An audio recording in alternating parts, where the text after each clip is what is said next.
Regarde bien ce jeune homme. Il n'avait pas assez d'argent pour offrir à son père une rame neuve pour son anniversaire, alors il a fait quelque chose de complètement fou.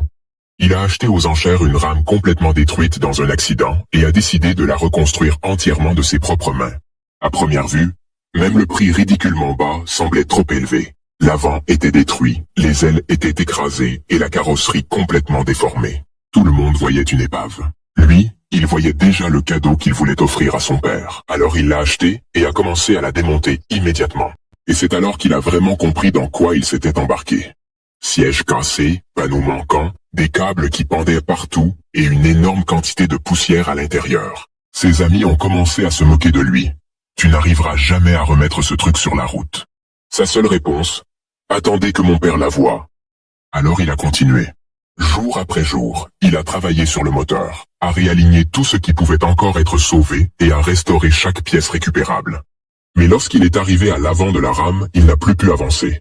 Le capot était tordu, la structure trop déformée et certaines pièces étaient tout simplement impossibles à récupérer. Il avait besoin d'une autre solution. Il est donc allé à une casse et a cherché parmi des dizaines de véhicules accidentés jusqu'à ce qu'il trouve exactement ce dont il avait besoin. L'avant d'une autre rame. La couleur n'était pas la même et la pièce était couverte de poussière, mais la structure était droite.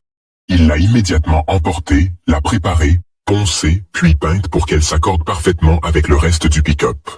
C'est alors qu'a commencé l'une des étapes les plus importantes du projet. Vis après vis, soudure après soudure. Les deux rames accidentées ont commencé à ne faire plus qu'une.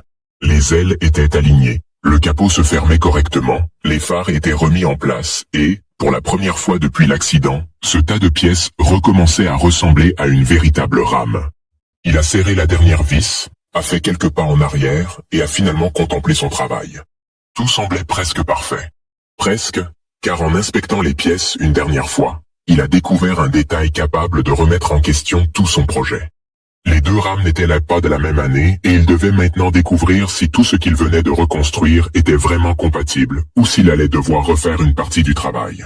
Après toutes les heures passées à reconstruire cette rame pour son père, abandonner maintenant était hors de question, mais cette différence d'année pouvait complètement changer le cours du projet. Suis-moi pour ne pas manquer la deuxième partie et découvrir si, malgré tout, il parviendra à terminer la rame avant l'anniversaire de son père. Et toi, de 1 à 10, quelle note donnerais-tu à son projet jusqu'à présent ?